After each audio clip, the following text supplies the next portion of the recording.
Ngayon pa lang ay magsosorry na ako sa lahat ng mga content creators at influencers na makakapanood nito. Please lang tigilan nyo na ang pagpopromote ng online sugal sa mga vlogs nyo. Joke lang, wala naman talaga akong idea kung anong deeper reasons ng mga content creators na yan kung bakit nagpo-promote sila ng ganyan eh. Pero kasi na-brought up ko lang naman ang topic na to because I've been receiving a lot of offers to promote that kind of game, or should I say online sugal. I don't know ha, pero para sa akin sugal pa rin siya eh. Kasi tataya ka pa rin naman eh. O sige, for the argument purposes, pwedeng sabihin mo na wala naman talagang di sugal sa buhay ng tao eh. Yes, it's true. I agree with you.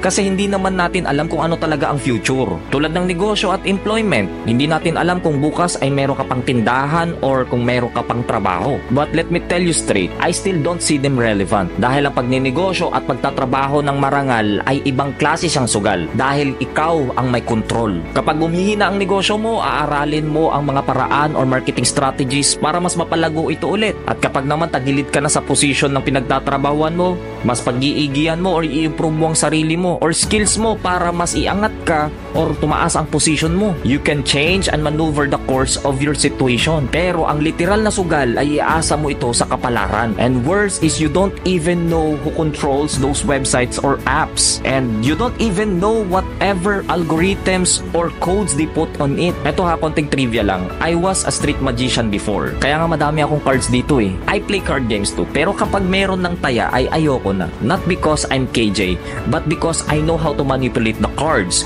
And pwede ko siyang dayain anytime I want. Again, babalik ako sa tanong ko. Do you even know who or what controls those online games? Yes, it's true. May mga proof naman na kumita sa larong yan. But the question is, how many thousands or Filipinos have lost? How many percentage of the people literally won on this game?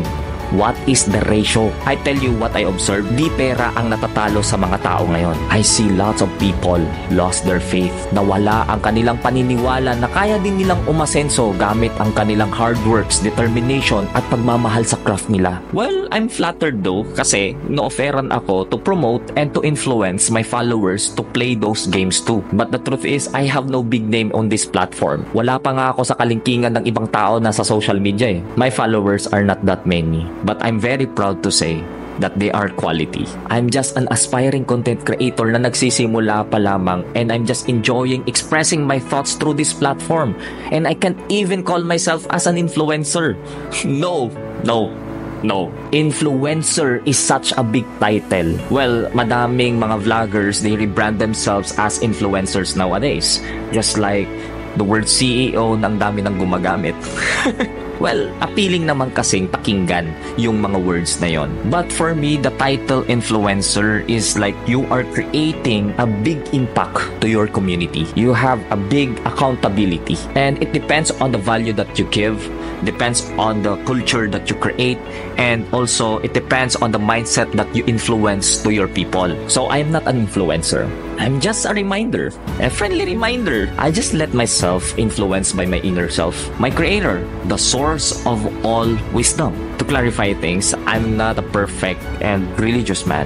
I make mistakes, a lot of mistakes. But I believe in Him that He will always guide me. But surely, a lot of us will be get confused for all the blessings that we receive. A good wise man, friend of mine na si Jason Labra of Jason in Town once told me that dili tanan nga madawat nato gikan sa Ginoo. Pag-amping bay kay biskan ang yawa, kaya niya ihatag ang imong mga pangandoy, pero sa dautan nga pamaagi. In Tagalog, di lahat ng matatanggap mo ay galing sa Diyos. Mag-ingat ka dahil kahit ang demonyo, pwede niyang ibigay ang pangarap mo pero sa masamang paraan. Well, just a friendly reminder.